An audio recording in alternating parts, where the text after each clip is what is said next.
The Betrayal of Albion, Part 6, The Glorious Revolution.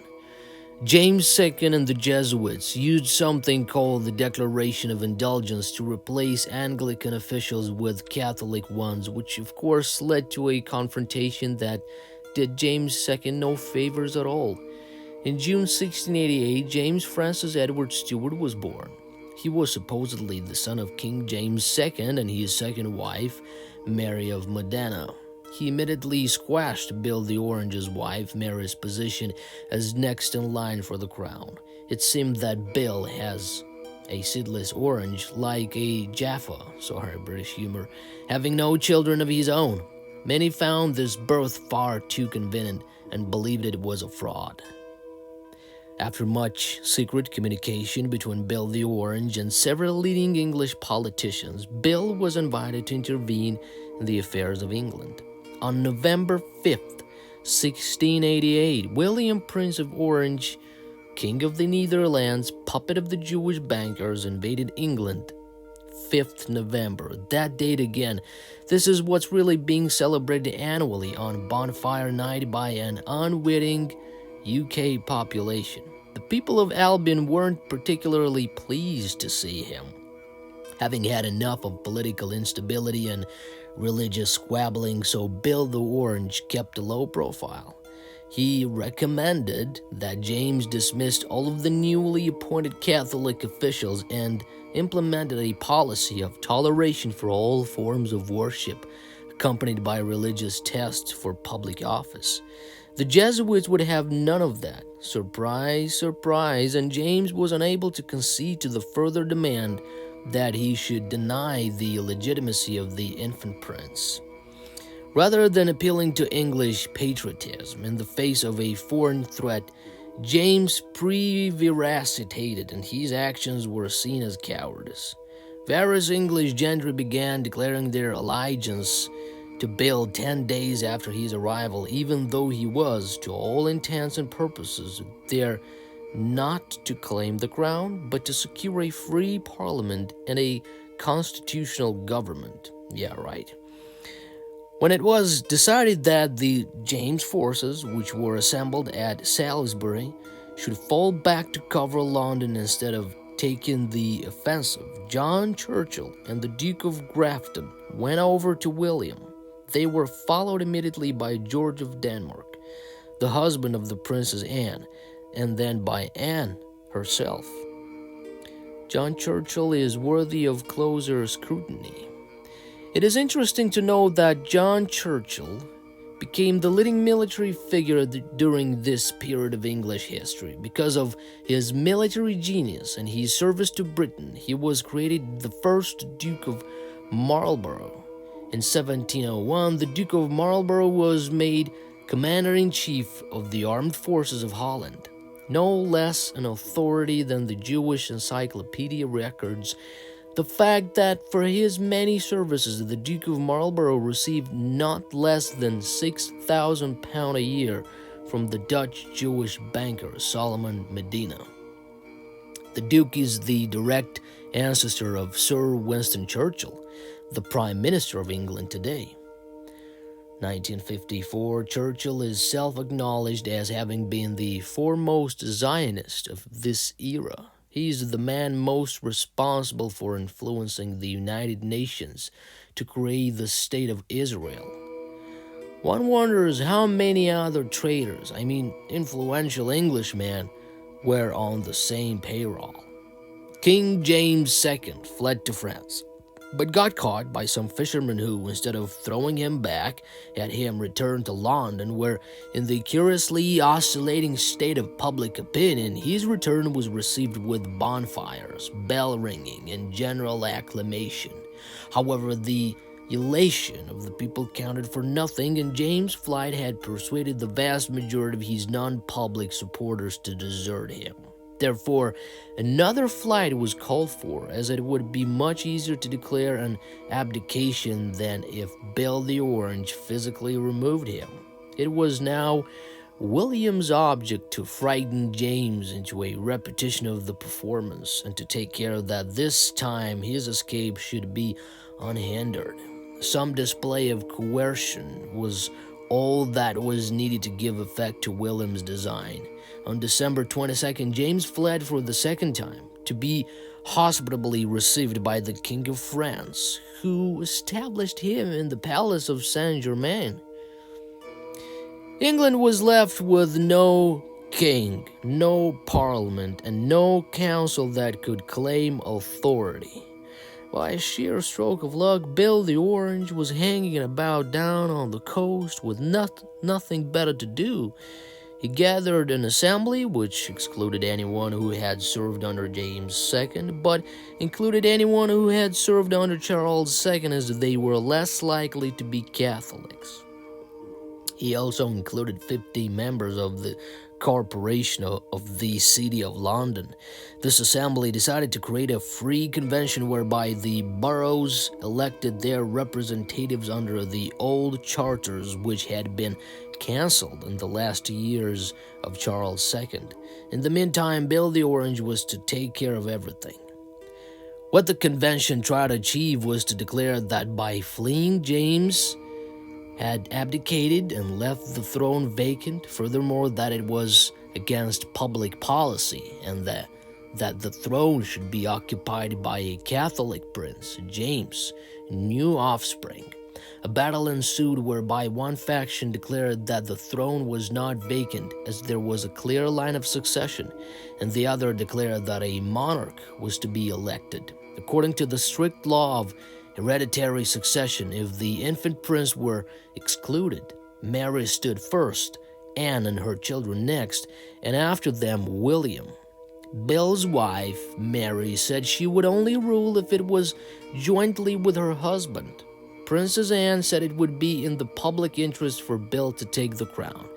Bill said that he did not claim the throne for himself, but that he had no intention of remaining in England in any capacity except that of king. If the crown were offered him, he would accept it.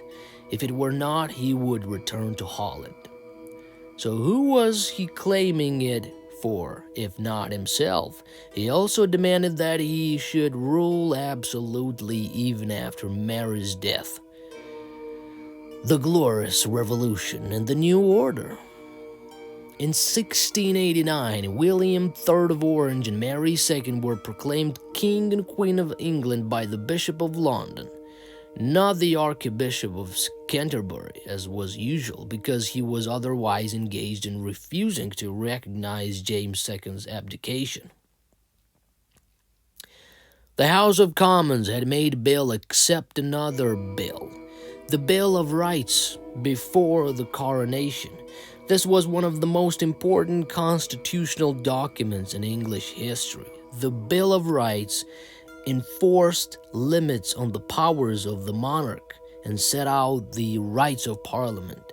It effectively negated the supposedly age-old divine right of kings and shifted power from the monarchy, and to a certain extent to the church, to Parliament, or rather those who controlled Parliament. Apparently, Bill the Orange wasn't keen on the Bill of Rights, but signed it anyway due to the delicacy of his position, as he didn't want to upset the apple cart, or the orange cart either. Bill was pre-programmed to make war, as much war as possible.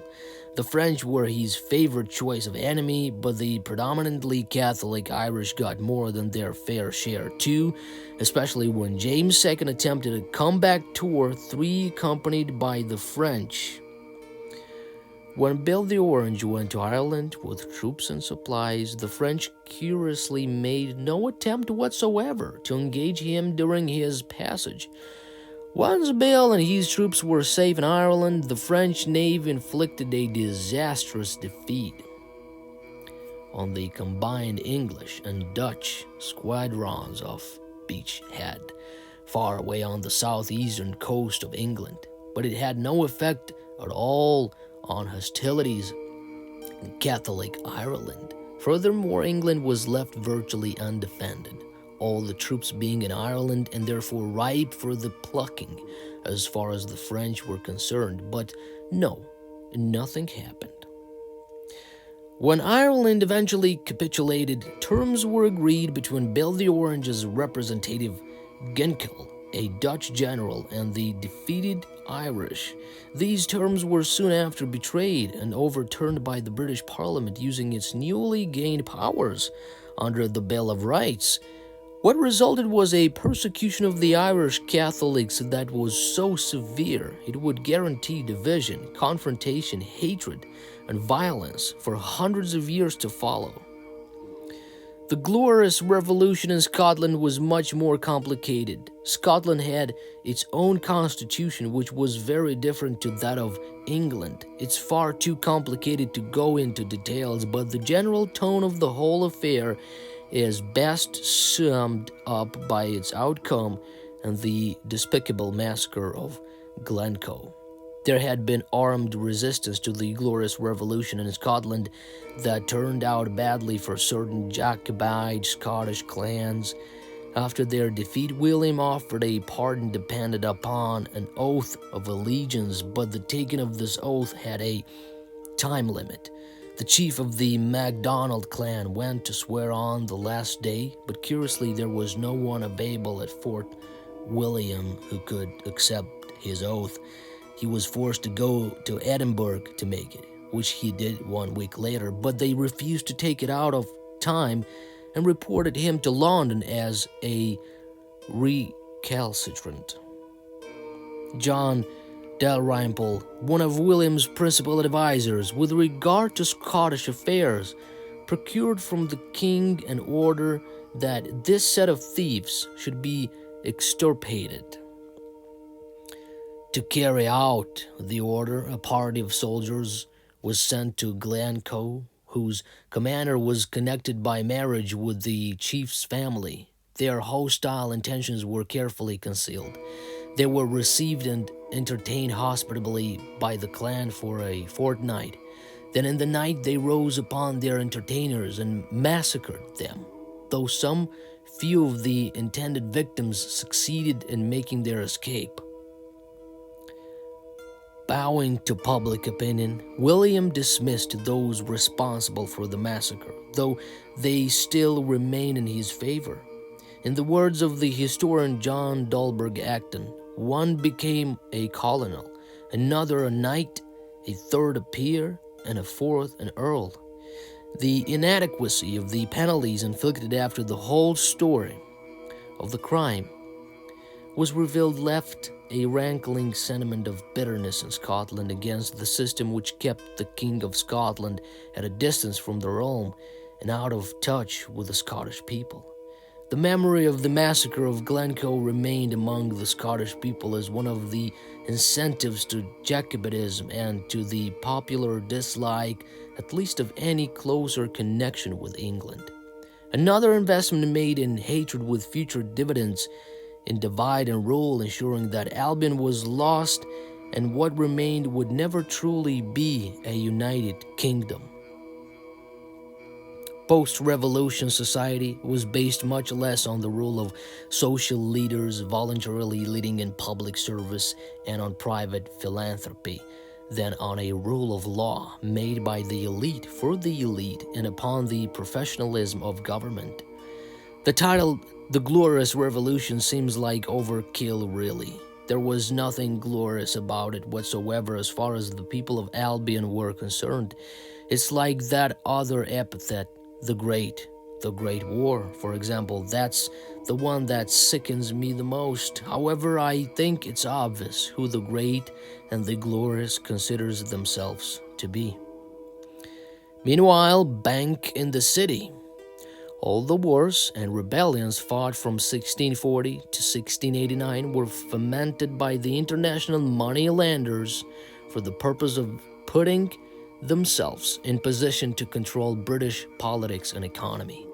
Their first objective was to obtain permission to institute a Bank of England and consolidate and secure the debts Britain owed them for loans made to her to fight the wars they instigated. History shows how they completed their plans. In the final analysis, none of the countries and people involved in the wars and revolutions obtained any lasting benefits. No permanent or satisfactory solution was reached regarding the political, economic, and religious issues involved.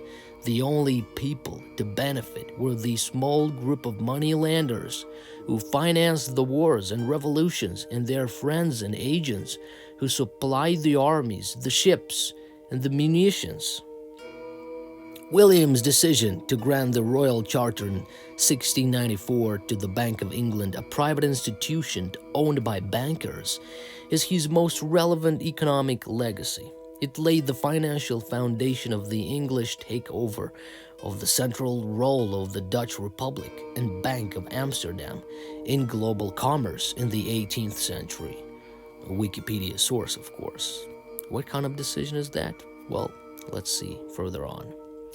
It is important to remember that no sooner was the Dutch general sitting upon the throne of England than he persuaded the British Treasury to borrow £1,250,000 from the Jewish bankers who had put him there. The school book history informs our children that the negotiations were conducted by Sir John Hubble and Mr. William Patterson on behalf of the British government with moneylenders whose identity remains secret. Search of historical documents reveals that in order to maintain complete secrecy, the negotiations regarding the terms of the loan were carried on in a church. The international moneylenders agreed to accommodate the British Treasury to the extent of £1,250,000, providing they could dictate their own terms and conditions. This was agreed to. The terms were in part: number one, that the names of those who made the loan remain secret, and that they be granted a charter to establish a Bank of England. The identity of the man who controlled the Bank of England still remains a secret. The Macmillan Committee, appointed in 1929 to throw light on the subject, failed completely. Mr. Montague Norman, the official head of the Bank of England, was most evasive and non-committal in any answer he made to the committee. For further particulars, read Facts About the Bank of England by A.N. Field, page 4. Number 2, that the directors of the Bank of England be granted the legal right to establish the gold standard for currency by which, number 3, they could make loans to the value of £10 for every £1 value of gold they had on deposit in their vaults. Number 4, that they be permitted to consolidate the national debt and secure payment of amounts due as principal and interest by direct taxation of the people. That's right. Thus, for the sum of £1,250,000, King William of Orange sold the people of England into economic bondage. The Jewish moneylenders gained their ambitions. They had usurped the power to issue and control the currency of the nation, and having secured that power, they cared not who made the laws. As far as England is concerned, in only 4 years, 1694 to 1698, the national debt was increased from 1 to 16 million pounds sterling. This debt accumulated because of wars. The events leading up to the French Revolution show how between 1698 and 1815 the national debt of Britain was increased to 885 million pounds. By 1945, the British national debt had reached the astronomical figure of, well, it's a very big number, 22 billions 503,532,372 pounds. And for the years 1945-46, the carrying charges alone amounted to 445,446,241 pounds. Today's time of the article, January 2020, it's 2 trillion, I think, 295,734 million pounds. Well, that's just a lot of money, and rising at the rate of 5,170 pounds per second. Finally, in 1694, the city of London was just about rebuilt after the Great Fire of 1666. Maybe that should be reborn. All that was required now was to place it firmly under new management.